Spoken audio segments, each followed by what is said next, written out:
Hey guys, what's up? Welcome back here to today's edition of Intuitive Angling, and much appreciated you guys swinging by the channel and spending some time with me on this snowy February day here in Missouri. Guys, we're going to be making the case today why bass fishing tournaments should be made illegal during the prime spawning period. You know, the key 3 or 4 weeks during the year when the bass are spawning. To me, this is a no-brainer, so we're going to dive into that in today's video. I'm going to give you guys my opinion on it, and I'd definitely like to get your guys' feedback on that as well. Also, guys, before we get started, just a couple quick things here. I just want to invite anybody that's interested in booking an on-the-water lesson with me. All you got to do is go to my Facebook page, Randy Blaukat, Professional Angler, and shoot me a private message, and I'll give you all the details for that.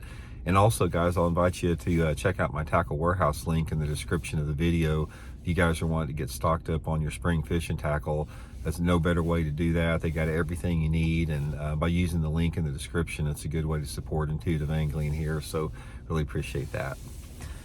Okay, guys, this has been a topic we've been talking about for a long time, and for the life of me, I do not understand why this has not already happened. In the fact that why do tournament organizations, number one, hold tournaments on top of the key spawning periods of the year? Number two, why does the game and fish departments allow this to take place? To me, it's like if there is an example of shooting yourself in the foot, this is it in a big way. It would be akin to having deer season for does, you know, during the time of year they're having babies in the springtime of the year. It's the same thing. There's no different whatsoever. So let's get into a little bit and talk about the insanity of this and how easy of a fix it is. Okay, number one, every single lake across the country, yeah, the fish don't all spawn at one time. So a lot of the detractors from this say, Randy, you can't say that because you don't know when the fish are going to be spawning. Yeah, you do. It's like every single lake out there. There's a window of about a 3-week period where the primary majority of the bass spawn. Like, for example, here in Missouri, the majority of our bass spawn between the 1st and 3rd week of April. Now, weather patterns may, accelerate that a little bit one year or delay it, a week or so another year. But overall, 1st to 3rd week of April, there's a lot of fish spawning. How hard is it for the lake managers, the conservation departments, the water patrol, whatever, just say, no, you guys are not allowed to have bass tournaments on Table Rock Lake between April 1st to April 21st or April 30th or whatever. And then also you tell people, it's like, you are not allowed to keep you are not allowed to keep black bass on Table Rock Lake during the month of April. This way it ensures the sustainability of the fishery, and I don't understand why anybody would have an opposition to that. It doesn't make any sense at all. Why would you want to do something that has a detrimental impact on the future of the sport that you love? It's not going to kill you not to keep a bass in April or to have a bass tournament in April. We have 52 weeks out of the year to have tournaments. And these tournaments can be staggered out throughout every week of the year. They don't have to all be piled up in April when all these fish are spawning. So it's such a blatant example of ignorance and irresponsibility on the part of the tournament organizations, the part of the conservation departments, the part of the Chamber of Commerce's, and the people that grant tournament permits on the lakes. It's ignorance, it's apathy, it's stupidity to the utmost level. So here's a prime example, guys. I fished a tournament, and before I get into this one, I want to say one thing, because every time I do a video like this, people say, oh, Randy, you're part of the problem. You're going to be fishing during the spawn. You're in the tournament.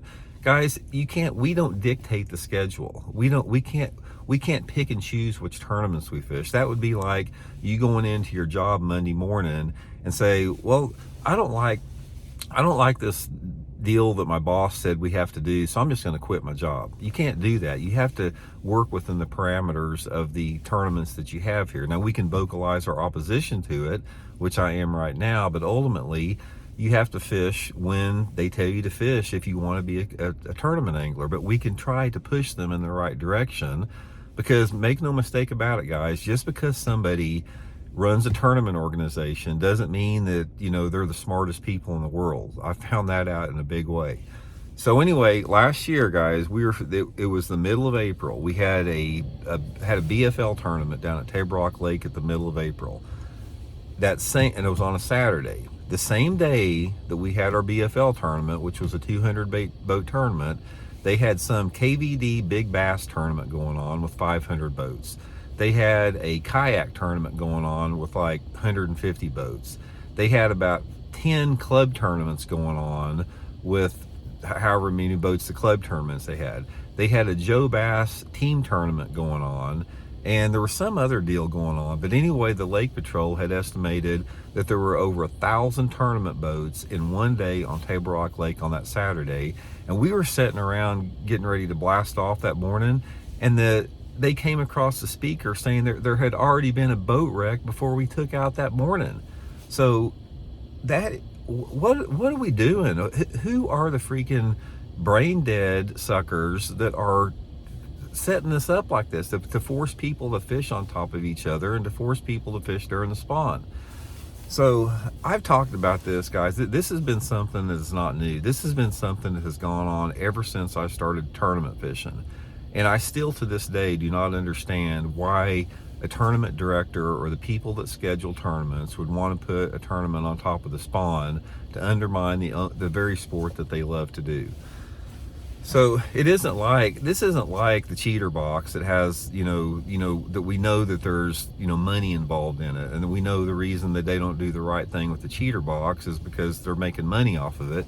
But when it comes to not having a tournament during the prime spawning period, there's no financial incentive to that other than the money that the Chamber of Commerce may pay those tournament organizations to come in. But we had this problem really started. I noticed an increase in the amount of tournaments on the spawn in about, it was probably somewhere in the late 90s. The tournament organizations started loading the tournaments up during the springtime of the year. And it used to be we had half of our tournaments in the fall time of the year. So our season normally would run from like September to maybe June or something like that. And they'd be scattered like September, October, November, December. Usually we had January off. Sometimes we'd go to Florida in January, but they were scattered throughout the year. And then a bunch of guys out there started whining and complaining because it was interfering with their deer hunting. So they quit having tournaments in the fall time of the year and started packing them super heavy during the spring, which was the worst thing. That irritated me to no end, because I would just say, it's like, make up your mind. You guys want a deer hunt or you want a bass fish? Make up your mind. So that's been the way that's been since the mid to late 90s. But anyway, guys, let me know what you think on that. Like I said, this is something that every year I wanted to do this video because, we got spring right around the corner, and I'm sure that these goobs are already packing in their spring tournaments to be right on top of the spawn. But they're going to learn, guys. One of these days, like I said, they're going to wake up and they're going to realize how bad they screwed up by having all these tournaments on top of the spawn, by allowing the cheater box to decimate our fisheries, by overfishing our lakes, by having too many tournaments. It's like, by the time, we see it all fold out and everything, it may or may not be too late. It has to do with how quick the conservation departments intervene and put a stop to it. But again, don't trust the tournament organizations to do the right things. Don't trust the people that have any type of a vested financial stake in anything doing the right thing. And I've always said it, I don't care if it's in politics, it's in business, or whatever, money corrupts. Money will corrupt anything that it touches when it gets to a certain point. And we've seen that in tournament fishing big time over the last couple of years. So anyway, guys, let me know what y'all think about it. We'll talk later.